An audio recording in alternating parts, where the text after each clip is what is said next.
안녕하세요, 덩킴입니다. 사피 자리요 찾기 힘드시죠? 여러분이 왜 사피를 준비해야 하는지, SW 적성 진단은 어떤 유형으로 출제되는지, 그리고 마지막으로 합격을 위한 고득점 전략까지 이 영상 하나로 정리해 드리겠습니다. 사피, 요즘 IT 취준생에게 가장 핫한 키워드죠. 소프트웨어 전공 여부와 상관없이 1년의 교육만으로 IT 기업에서 바로 일할 수 있는 실전형 인재를 키우는 교육기관이기 때문입니다. 자, 그래서 오히려 남들이 모르면 좋겠다 할 정도로 사피가 여러분에게 주는 혜택은 엄청납니다. 자, 여러분의 동기부여를 위해 사피의 장점을 빠르게 정리해 드리도록 하겠습니다. 자, 첫 번째, 소프트웨어 전공 무관. 자, 소프트웨어 전공 여부와 상관없이 IT 기업에 취업할 수 있는 기회를 얻는다는 것은 엄청난 혜택이죠. 자, 지금 이 영상을 보시는 분들 중에는 소프트웨어 비전공자인 문과 그리고 이공계열 또는 전공자이지만 본인의 전문성이 부족하다고 느끼는 그런 취준생 분들이 상당히 많은데요. 그러한 여러분들이 도전할 수 있는 흔치 않은 기회라는 것입니다. 자, 그 다음에 두 번째, 교육지원금 100만원. 자, 이것은 단순한 돈의 문제가 아니죠. 자, 입과와 동시에 여러분들이 어렵게 얻게 된 자신만의 목표를 향해 올곧이 달릴 수 있는 그런 재정적 지원을 해준다라는 뜻입니다. 여러분, 이 공부하면서 알바하면서 같이 할 수 있겠습니까? 이거는 좀 불가능합니다. 자, 그 다음 세 번째, 사피 특별 전형 수료생 우대 정책 중에 하나이긴 한데요. 자, 수료생들에게 보통 주는 거 서류 면제, 그리고 코테 면제, 그 다음에 지금과 같은 사피 특별 전형 채용 등이 있는데 이것은 취업의 지름길이자 사피 입과생 자체가 인류대생, 그죠? 인류대생 졸업생에 못지않는 경력이 될 수 있다는 점을 어필할 수 있다는 것이죠. 자, 그 다음에 네 번째, 취업 지원. 자, 우리가 흔히 말하는 네카라 쿠베, 또 요즘은 네카라 쿠베 당토라는 말도 쓰는데 그런 기업들 외에도 그 밖에 대기업들, 은행들이 있습니다. 하지만 이 시대에는 이 외에도 알려지지 않은 훌륭한 기업들이 정말 많아요. 그런데 그 기업들을 이 사피에서는 또 많이 소개를 해줍니다. 그러한 다양한 기업들을 소개받고 거기에 대한 취업 지원을 해주는 거죠. 그럼으로써 여러분들은 적성과 여러분들의 근무 환경에 맞는 회사를 찾을 수 있는 기회를 제공받게 되는 것이죠. 자, 마지막으로 인맥 형성.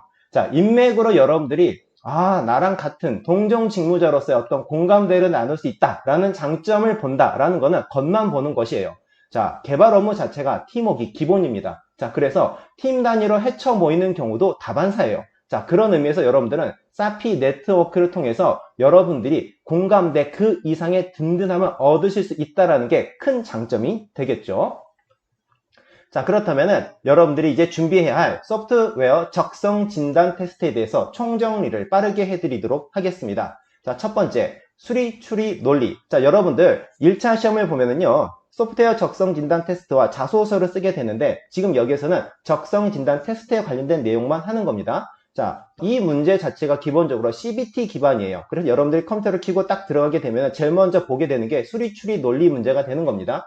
객관식 오지선다형이 되는 거고 30분 동안 총 15문제를 풀게 되는 거예요. 자, 15문제는 어떻게 구성이 되어 있냐면은 응용수리 5문항, 자료 분석 4문항, 도용추리 2문항, 논리추론이 4문항 정도 되어 있는데 이건 평균 문항수이고 예전에는 이게 많이 지켜져 있었는데 최근에는 이게 많이 흔들리고 있습니다. 그래서 어떤 경우에는 논리추론이 6문항이 나오는 경우가 있고 3문항만 나오는 경우도 있고요. 자료 분석이 3문항 혹은 5문항 이렇게 다양하게 나오기도 하는 겁니다. 하지만 여러분들은 이제 이것들을 다 이겨내고 합격 예상 문항수 11개 이상을 맞춰줘야 되는 그런 내용이 되겠죠.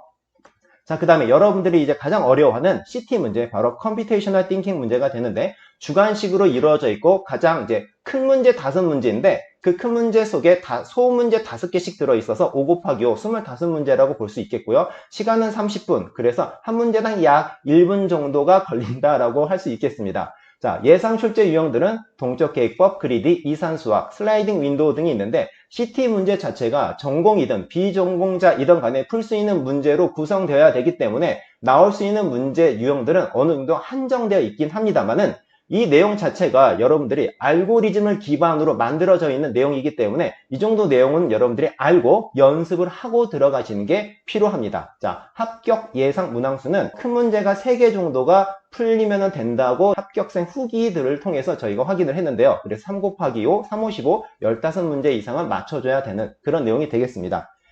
자, 그러면은 마지막으로 고득점 전략.